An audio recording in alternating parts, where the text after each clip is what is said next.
बिस्मिल्लाहिर्रहमानिर्रहीम। अस्सलाम वालेकुम। आज की बिल्कुल ताज़ा तरीन लेटेस्ट खबर विज़िट वीज़ा टूरिस्ट वीज़े के लिए जो दुबई के लिए यूएई के लिए, अगर आपके पास टूरिस्ट वीज़ा अगर आप ले लेते हैं तो आप लोग ट्रैवल कर सकते हैं यूएई के लिए।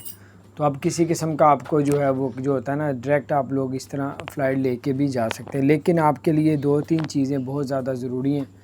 वो क्या चीज़ें हैं? सबसे पहले तो आप ट्रैवल एजेंसी वालों से रब्ता करें, उनसे पूछें कि लेटेस्ट, क्योंकि उन्होंने कई लोगों को प्रैक्टिकल ट्रैवल करवाया होता है तो उनको ज़्यादा अपडेट्स ये भी हमें तो वैसे जो मिलती हैं हम आपको ऐसा शेयर करते हैं।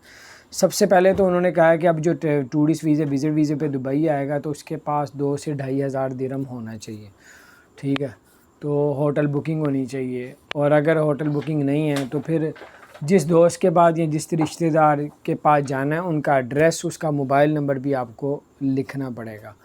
और उसके अलावा अगर आपके पास किसी के पास जाके रहना है तब भी आपके पास 2,000 दिरहम तकरीबन होने चाहिए।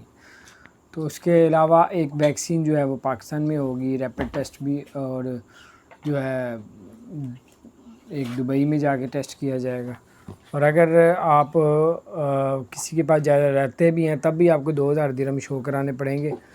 और अगर आपसे मांग लेते हैं, पूछ लेते हैं, तो अगर आपके पास पैसे नहीं होते तो आपको डिपोर्ट कर दिया जाएगा, वो भी चांस है।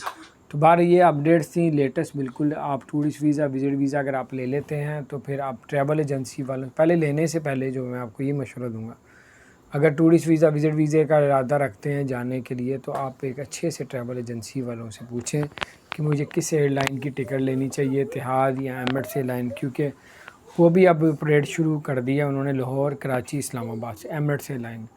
तो ये इस तरह की अपडेट्स हैं। इंशाल्लाह अगर आप जाते हैं टूरिस्ट वीज़ा विज़िट वीज़े में और आपको उधर जॉब मिल जाती है तो आपका वही वीज़ा रेजिडेंट परमिट में भी तब्दील कर दीजिएगा। अपना ख्याल रखें। चैनल को सब्सक्राइब नहीं किया, व्यू सब्सक्राइब कर दें, बेल आइकन को प्रेस कर दें ताकि नई सी अपडेट्स आप तक पहुँचती रहें।